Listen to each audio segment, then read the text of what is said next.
À la foule des Juifs, ma chair est vraiment une nourriture et mon sang est vraiment une boisson.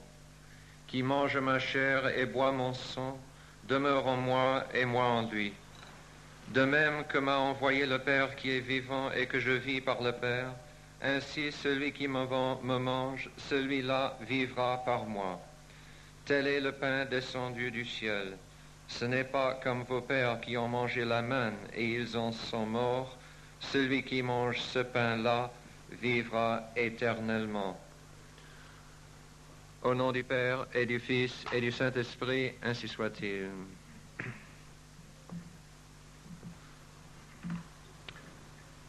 Chers confrères, mes chers frères, chers fidèles, nous fêtons aujourd'hui ce qui est, par la tradition, une très grande fête ici au Valais. En particulier, l'une des fêtes, paraît-il, que le Valais, dans le temps, et même aujourd'hui à sa manière, fêtait et fête avec la plus grande joie, ferveur et solennité. Et à juste titre, car nous fêtons, c'est la fête Dieu, la fête précisément de Dieu, et de Dieu dont, on l'a dit, le plus grand des miracles de son amour miséricordieux. Celui qui a fait les montagnes, celui qui a fait les cascades, qui a fait les arbres et le ciel, ce paysage, tout ce paysage dans lequel nous nous trouvons, et non seulement ici, mais toutes les montagnes de tout l'univers, et non seulement de cet univers, mais toutes les étoiles éparpillées à travers le ciel, le Dieu, per quem omnia facta sunt, par qui tout cela a été fait, ce Dieu se met sous des apparences de pain et de vin pour nous être accessibles et pour être directement mangé par nous. Notion incroyable, notion scandaleuse. Et lorsque notre Seigneur l'a annoncé pour la première fois, les malheureux Juifs en ont été bien scandalisés. À ce moment-là, lorsque notre Seigneur en a parlé selon l'Évangile pour la première fois dans la synagogue de Capharnaüm, discours d'où est tiré cet Évangile que saint Thomas d'Aquin a choisi pour cette messe, lorsque notre Seigneur en a parlé pour la première fois, il était encore suivi par un assez grand nombre de Juifs. Il avait un grand nombre de disciples outre ses 12 apôtres. Mais à la fin de ce discours, quel malheur! On l'abandonne en grande partie. C'était trop. On ne peut pas avaler cela. C'est impossible, c'est absurde. Premièrement, qu'ils se disent Dieu, qu'ils se disent fils de Dieu, qui prétendent que croire en lui, c'est la vie éternelle. C'est déjà scandaleux. Et puis ensuite, parler, nous proposer aux Juifs, non seulement un blasphème, mais un blasphème de cannibale, ah non, ah ça c'est trop. Et pourtant, c'est ce blasphème apparent, de cannibalisme apparent, tel qu'il a frappé les pauvres Juifs, et tel qu'il frappe encore les pauvres protestants, et ceux qui se séparent de la foi catholique, ceux qui n'ont plus l'Esprit Saint et la foi en eux pour comprendre, pour s'élever à ce mystère par lequel Dieu descend à nous. Ceux qui n'ont pas cette foi, aujourd'hui également, sont scandalisés et se séparent de l'Église de notre Seigneur, et se séparent de notre Seigneur. Car qui dit qu'il adore Jésus-Christ et que le Jésus-Christ qu'il adore n'est certainement pas dans le pain des catholiques, dans le sacrement, disons, des catholiques, eh bien, celui-là n'adore pas Jésus-Christ. Il adore un autre Jésus-Christ, ou une moitié de Jésus-Christ. Mais il n'adore certainement pas notre Seigneur Jésus-Christ dans sa plénitude. Car notre Seigneur Jésus-Christ, c'est lui-même qui a institué ce sacrement que nous fêtons aujourd'hui. Et comment? Rappelons-nous rapidement, après le contexte de Capharnaüm, rappelons-nous rapidement le comment tel qu'il nous est présenté par la foi et par les explications, notamment de saint Thomas d'Aquin. Nous croyons, bien sûr, comme catholiques, Dieu soit loué, c'est un don de lui. Nous croyons que notre Seigneur Dieu est dans ce sacrement. Et dans une demi-heure, dans une heure, nous allons faire une procession et nous allons nous mettre à genoux devant lui, parce que nous voulons nous mettre à genoux devant Dieu. Nous croyons. Mais qu'est-ce que nous croyons et comment pouvons-nous un tout petit peu expliquer cela à ceux qui ne croient pas? Nous croyons, et voici le noyau du mystère qui scandalise les protestants. Nous croyons à la transsubstantiation. C'est le mot très précis, découvert même avant saint Thomas d'Aquin, mais qui, dont le contenu a été si magnifiquement expliqué par saint Thomas d'Aquin. C'est ce mot qui scandalise et encore les catholiques modernistes, ce mot qu'ils ne peuvent pas avaler, ce mot qu'ils évitent d'afficher pour être œcuméniques et œcuménistes. Eh bien non, nous croyons à la transsubstantiation et nous croyons précisément à la transsubstantiation comme le miracle presque le plus précieux de notre Dieu. Le miracle que lui, il tient peut-être le plus à cœur. La transsubstantiation, qu'est-ce qu'il y a au cœur de ce mot? La substance. Et qu'est-ce que la substance? Eh bien, les modernistes disent ça, c'est Aristote, c'est dépassé, c'est périmé, c'est fini. Nous, ni l'homme moderne, n'y comprend plus rien. Finissons-en avec ce mot. Et avec la chose suit le mot, évidemment. On jette le mot, c'est classique, et on jette la chose. On pervertit le mot et on pervertit la chose. Ce n'est pas pour rien que notre Seigneur a fait comme deuxième commandement qu'on ne jouera pas avec son mot, autrement dit son nom. Tu ne blasphémeras pas mon nom. Et on ne jouera pas avec les mots de la théologie à laquelle l'Église a cru pendant des siècles et des siècles. Ou si on veut jouer avec, on joue à son péril. On perdra la foi. Eh bien, la transsubstantiation, la substance, ce n'est pas Aristote. C'est-à-dire, la chose est tout à fait indépendante de tel ou tel philosophe. Notre Seigneur n'a pas attendu Aristote pour penser dès l'éternité à la transsubstantiation. Qu'est-ce que la substance? Eh bien, un petit enfant comprend très bien. Lorsqu'un petit enfant pose la question, qu'est-ce que c'est, maman?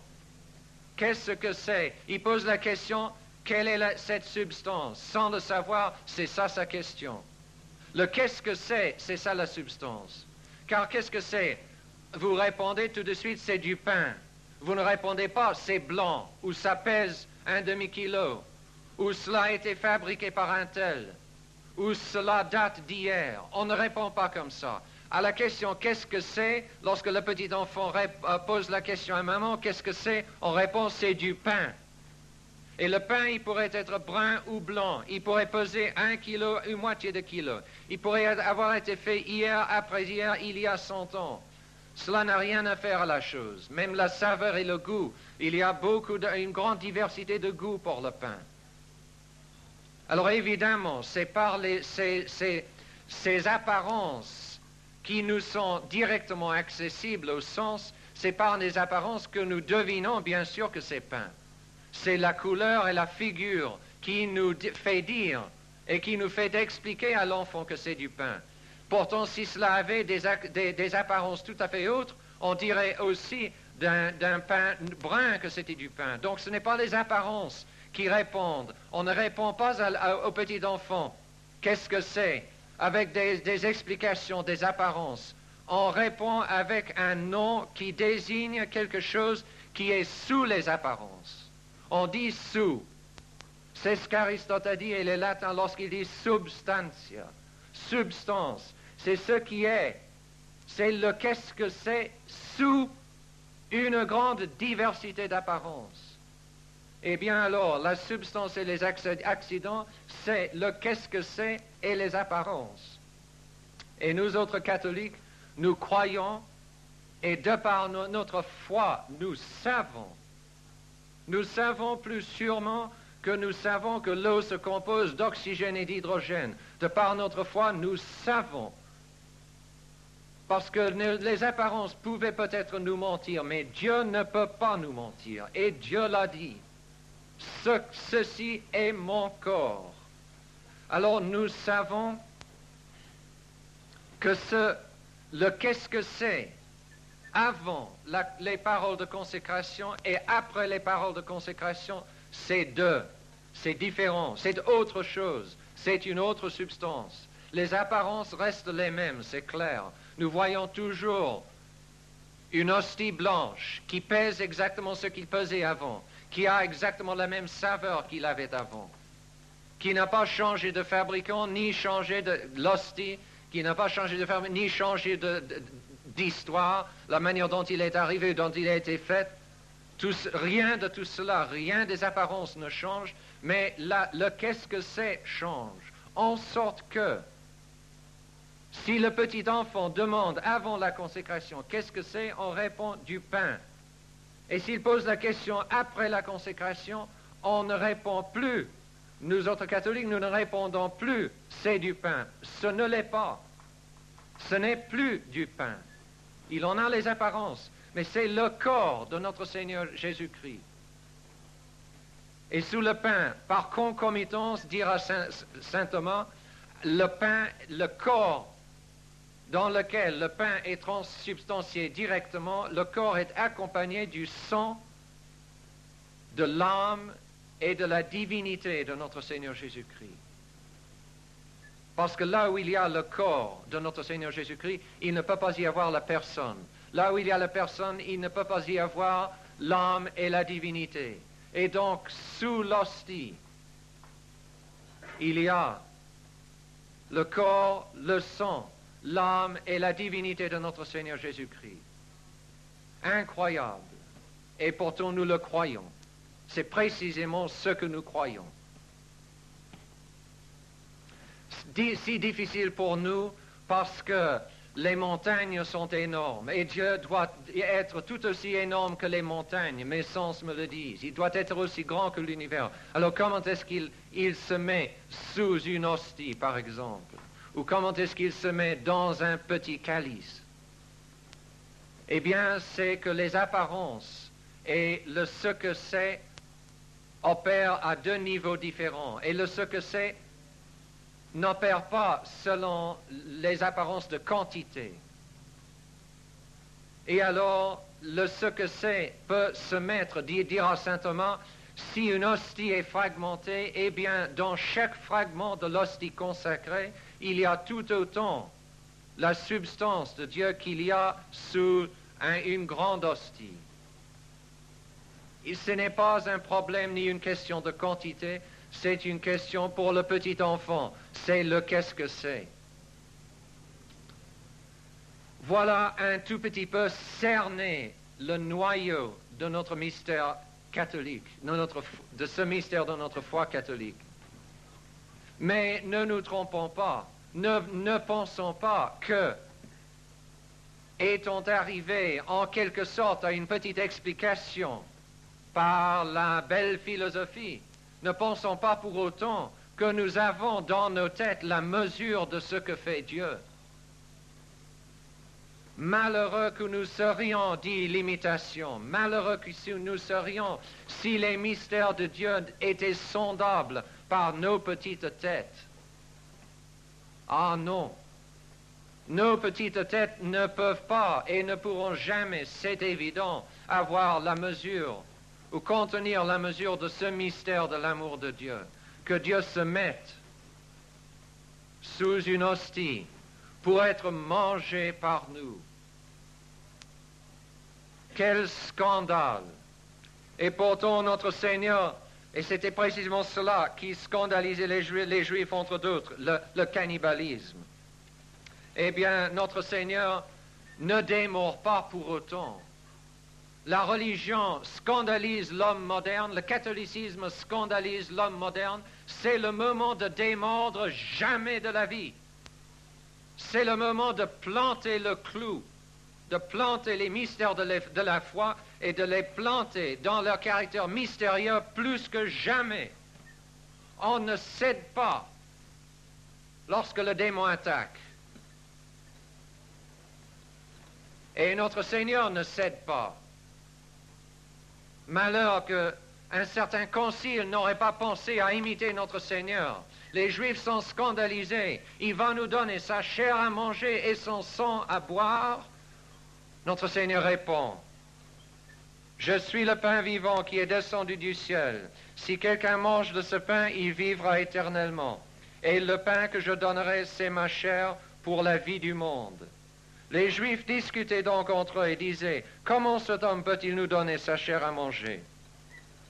En vérité, je vous le dis, répondit Jésus, « si vous ne mangez pas la chair du Fils de l'homme, et si vous ne buvez pas son sang, vous n'avez pas la vie en vous. Qui mange ma chair et boit mon sang possède la vie éternelle, et moi je le ressusciterai au dernier jour. » Notre Seigneur démord, pas du tout. Il adapte ses mystères à l'homme moderne, aux Juifs de ce temps-là, aux Juifs modernes, pas du tout. Et qu'est-ce qui arrive? Eh bien, il est vrai, un grand nombre l'abandonne.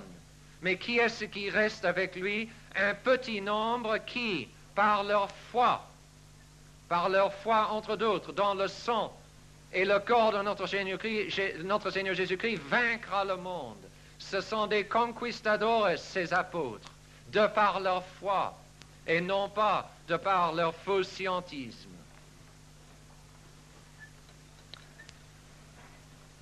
Qui mange ma chair et boit mon sang possède la vie éternelle, et moi je le ressusciterai au dernier jour. Nous autres catholiques, qui croyons par la grâce de Dieu, par le don de Dieu, voilà l'engin de notre sainteté. Voilà l'uranium dans le réacteur de notre religion, de notre foi. Un réacteur sans uranium, ça fait les délices de ceux qui s'opposent à l'énergie atomique. Mais cela ne fait rien pour chauffer, ni pour éclairer, ni pour fournir l'énergie aux districts. Un réacteur sans uranium, rien. Un catholique sans cette hostie, sans la chair et le sang de notre Seigneur Jésus-Christ, rien. C'est le cœur de notre sainteté, le cœur de notre foi, le cœur de notre vie éternelle. Notre Seigneur le dit, qui le boit, qui mange ma chair et qui boit mon sang, voilà la vie éternelle. Et qui ne boit pas n'aura pas la vie éternelle. L'engin de notre sainteté positive est notre remède contre tous les maux positifs. Les mots positifs, les mots négatifs, négativement dit, les mots d'aujourd'hui, y a-t-il besoin d'y insister? Alors lorsque le diable nous attaque avec des chars, est-ce que c'est le moment de répondre avec des remèdes de sarbacane? Combattons un char avec une sarbacane. Combattons le démon déchaîné aujourd'hui avec des sacrements frelatés, avec une messe faussée. Non. démordons lorsque le diable attaque, et frelatte-t-on la messe pour la rendre plus acceptable aux pauvres hommes qui ne cassent plus rien dans leur petite tête que leur pauvre petit scientisme? Eh bien non. On contre-attaque avec la plénitude de la foi catholique, avec la transsubstantiation. Les principautés et les puissances, dit saint Paul, sont dans les airs, les bombardiers et les chasseurs du démon. De grandes puissances nous attaquent l'air. Est-ce que c'est le moment de leur riposter avec des avions de papier, avec des sacrements en papier mâché? Non. C'est le moment de riposter, comme a riposté le Concile de Trente, avec les sacrements de toujours, avec la confirmation de toujours, avec l'ordre de toujours. C'est douteux même si l'ordre d'aujourd'hui fait des prêtres. On peut sérieusement mettre en doute. Si le nouveau rite d'ordre imprime sur l'âme du prêtre le caractère sacré de la prêtrise, on peut sérieusement mettre en question. Et avec la messe, y a-t-il besoin d'en parler? Or, aujourd'hui, le diable attaque comme jamais. Sûrement que vous le savez. Dans les écoles, la sexualisation de l'éducation, même de l'éducation primaire, on cherche à l'introduire ici au Valais. Récemment au Vaud, on a déniché une entreprise de quelques catholiques et de bons protestants.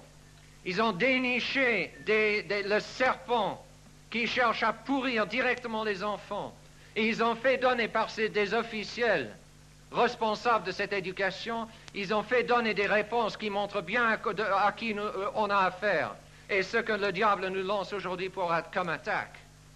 Ces officiels répondent que pour désinhiber les enfants dans une question si difficile et parfois si scabreuse, il faut qu'il n'ait pas d'inhibition et donc qu'aucun maître ou professeur ni parent assiste à ces cours-là. Quelle horreur! Quelle horreur! C'est dans le canton du Vaud aujourd'hui. Voilà les officiels, attention, au pouvoir. Et cela arrive dans le canton du Valais, n'en doutons pas. Dans l'année 1977, il y a 2 ans, donc, il y avait un projet qui a été arrêté, Dieu soit loué, par l'état d'alerte et l'énergie de certains Valaisans, catholiques et croyants. Mais pensons-nous que pour autant le démon démord jamais de la vie. Il revient demain. On le sait exactement comment il procède. Il est rejeté une fois, il revient l'année prochaine ou dans 2 ans. Dès qu'il pense que la pourriture a atteint la maturité nécessaire, il revient pour pourrir encore. Et alors c'est pour demain que nous avons dans le Valais que pour éduquer les enfants, il faut éloigner tous leurs professeurs et tous parents qui pourraient mettre des réserves à ce que raconteront et diront les pourrisseurs. Voilà, c'est le moment pour les avions en papier? Non. Non. C'est le moment comme jamais pour le très saint sacrement. Voilà ce que nous pouvons faire, voilà notre arme la plus puissante. Et c'est pour cela que la destruction de la messe, évidemment, est un tel triomphe du diable, parce que cela mine le très saint sacrement et la communion. Alors, chers catholiques, chers Valaisans, qu'est-ce que nous faisons? Qu'est-ce que nous devons faire? Eh bien, c'est la communion en état de grâce, la communion fréquente et la communion fervente. En état de grâce, quel malheur, saint Paul nous l'a signalé dans l'épître, que celui qui communie sans être dans l'état de grâce. Le respect humain, quel malheur, quel malheur. Tout comme un navire qui aurait un trou Ben, un navire sans trou, le chargé de cargaison, cela équilibre et fait la gloire du navire. C'est son but de porter une cargaison. Mais s'il y a un trou dans le navire, mettre la cargaison, il ne coulera que plus vite. Une âme avec le trou d'un péché mortel, se charger de la communion, cette âme ne se coulera que plus vite. C'est un ajout de péché, un surcroît de péché que de communier comme cela. Quel malheur! Nous autres pauvres, évitons cela, fuyons ce malheur-là. Si nous avons à piétiner le respect humain, faisons-le pour éviter ce malheur-là. La communion fréquente. Communion fréquemment. Si seulement nous savions, dit saint François Xavier, ce que Dieu ferait de nous si nous le laissions faire. Si seulement nous rêvions ce que Dieu ferait de nous si nous le laissions faire. Or, comment laisser faire Dieu? C'est par la communion. Où est-ce que Dieu peut prendre possession de nous, peut entrer dans nous, s'unir à nous, nous mouler? Eh bien, c'est dans la communion surtout. Nous avons vu la transubstantiation nous dépasse. Eh bien, l'union des âmes, l'union de notre âme à notre Seigneur, à plus forte raison, cela nous dépasse. Tout ce que fera notre Seigneur de notre âme, si nous le laissons faire, nous dépasse absolument. Nous ne rêvons pas. C'est comme quelqu'un qui se mettrait dans un... Bon, si je me mets dans un ski lift ici, dans un télésiège, je sais qu'à l'autre bout, je fais l'effort de monter dans le télésiège en bas, mais je sais d'avance où le télésiège me portera.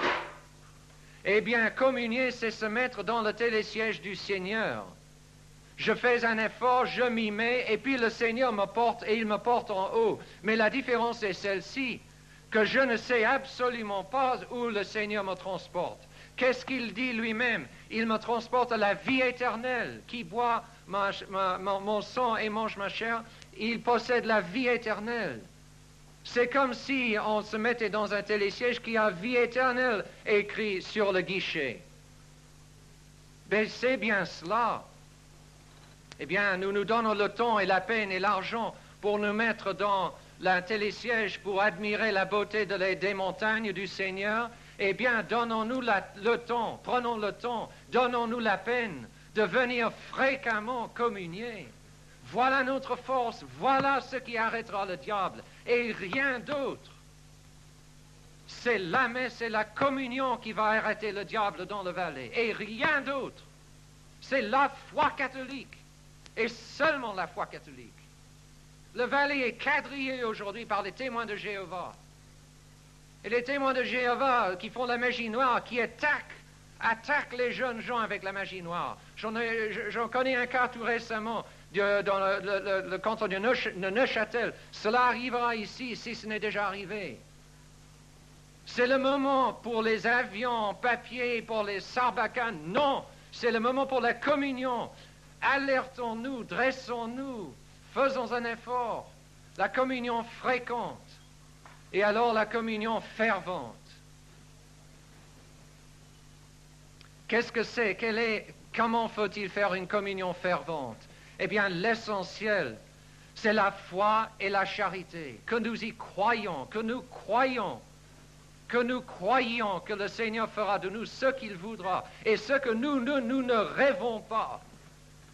Nous n'avons pas l'idée la plus lointaine de ce que notre Seigneur peut faire de nous, et avec nous, et par nous, et en nous, avec une communion. Et laissons faire le Seigneur la foi, la charité et le divin laisser-faire, c'est-à-dire le laisser-faire Dieu. Laissez Dieu faire. Ne prescrivons pas d'avance ce que nous voulons. C'est parfaitement légitime de le faire. Seigneur, je vais faire une neuvaine de communion pour le salut de mon fils. Dieu soit loué, c'est une très bonne idée. C'est ce qu'on peut faire de mieux pour le salut de son fils et de ses enfants. Mais si vraiment nous voulons faire des communions ferventes, ce serait de demander au Seigneur de nous donner ce que lui, il veut nous donner et de nous laisser complètement disponible à sa sainte volonté, qu'il fasse de nous comme lui il veut. Et alors nous verrons, c'est Saint François Xavier qui le dit, nous commencerons à voir ce que nous n'avons absolument pas imaginé. Chers séminaristes, combien d'entre vous avez été menés par la communion fréquente? Votre vocation est venue peut-être par la communion fréquente.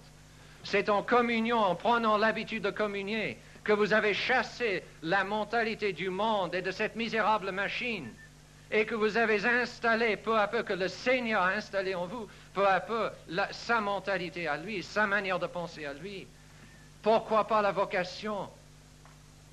On voit, vous verrez comme prêtre, diacre qui serait bientôt prêtre, vous verrez les âmes se sanctifier presque à vue d'œil lorsqu'elles se mettent à communier fréquemment. La chasteté, l'effet chastifiant, l'effet de mettre dehors l'impureté, par exemple, cet effet du très saint sacrement de la communion, cela est presque visible, presque, parfois. Alors, faisons ce que nous pouvons. Nous pouvons penser que ce n'est pas beaucoup. Eh bien non, c'est énorme. C'est au moins aussi énorme que les montagnes, faire la communion. C'est plus énorme que les montagnes. C'est plus énorme que l'univers parce qu'il y va de Dieu. Communion. Mettons-nous, gardons-nous dans l'état de grâce. Faisons de notre vie, si vous voulez, il y aura des chutes. Mais faisons de notre vie non pas une série noire avec de petites taches blanches, mais faisons de notre vie une série blanche avec de petites chutes en noir. Mais que le tout soit en blanc, que nous soyons habituellement en état de grâce. Que nous vivions ainsi. Heureux, a dit également l'imitation, heureux celui qui est en état tous les jours de communier. Communion, fréquemment et avec ferveur, en laissant au Seigneur de faire ce qu'il veut de nous. Et pour cela, prions toujours au ciboire de cette hostie, à la très sainte Vierge qui a été en effet, qui a porté dans son sein notre Seigneur, et qui a été pour l'hostie qui était notre Seigneur comme le ciboire. Un ciboire, la très sainte Vierge, infiniment plus pur que le ciboire le plus bel en l'or le plus pur qu'on puisse imaginer. La toute pure, l'immaculée. C'est elle qui voudrait surtout, qui veut beaucoup plus que nous nous défendions contre le diable et que nous défendions nos enfants contre le diable par ce moyen-là. Et prions donc la très sainte Vierge pour nous enseigner comment il faut communier et comment il faut faire en sorte que nous pouvons communier de plus en plus fréquemment, avec de plus en plus d'humilité, de ferveur, de foi et de charité. C'est elle qui nous l'enseignera si nous nous confions à elle. Au nom du Père et du Fils et du Saint-Esprit, ainsi soit-il.